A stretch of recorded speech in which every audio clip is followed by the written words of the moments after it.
सरकार फिल्में करती है टैक्स फ्री और कफन पर जीएसटी। राज्यसभा में बोले कांग्रेस सांसद इमरान प्रतापगढ़ी।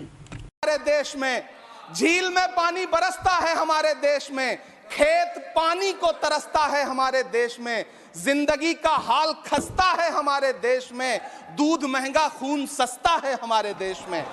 मैम, रोजगार, महंगाई, किसान, मनरेगा, पेट्रोल डीजल के दाम, गैस सिलेंडर के दाम, फसलों की एमएसपी की गारंटी, इन सब जन सरोकार की बातों से इस बजट का कोई लेना देना नहीं। हमारे ट्रेजरी बेंच के साथी हंगामा कर रहे हैं। मैं तो कहना चाहता हूं मैम, वो एक बार इनके एक नेता एक गांव में गए और उन्होंने गांव में कहा कि गांव वालों आओ, मैं तुम्हारी समस्याएं समाप्त करना चाहता हूं। गांव वाले इकट्ठा हो गए। नेताजी ने गांव वालों से कहा, बताओ तुम्हारी दो समस्याएं बताओ, मैं दोनों समस्याओं का यहीं पे समाधान करूंगा। तो गांव वालों ने कहा, साहब हमारी पहली समस्या है कि हमारे यहाँ कोई हॉस्पिटल नहीं है। तो नेताजी ने मोबाइल निकाला, कहीं फोन मिलाया और मिला के फोन पे पता नहीं क्या कुछ कहा कि यहाँ गांव में हॉस्पिटल नहीं है, हॉस्पिटल तुरंत, यहाँ हॉस्पिटल चाहिए। गांव वाले खुश हो गए कि 1 मिनट में यहाँ हॉस्पिटल आ रहा है।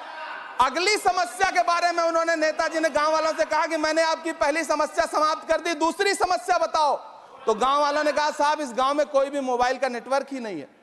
ये है इनके काम करने का तरीका, ये है झूठ बोलने का तरीका।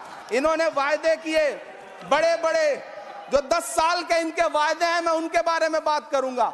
वायदों से ज्यादा इनके नारों पे बात करूंगा। पहला नारा था, बहुत हुई महंगाई की मार, अब की बार मोदी सरकार। आइए इस नारे की समीक्षा करते हैं। पेट्रोल, डीजल, गैस, ये तो बड़ी बड़ी बातें हैं। आटा, चावल, दूध, दही, पनीर, छाछ, सब चीज पे जीएसटी। अरे ये फिल्में टैक्स फ्री करने वाले लोग कफन तक पर जीएसटी लगा रहे हैं और ये गरीबों की बात करते हैं। मैम, ये सरकार झूठ की सरकार है। ये सरकार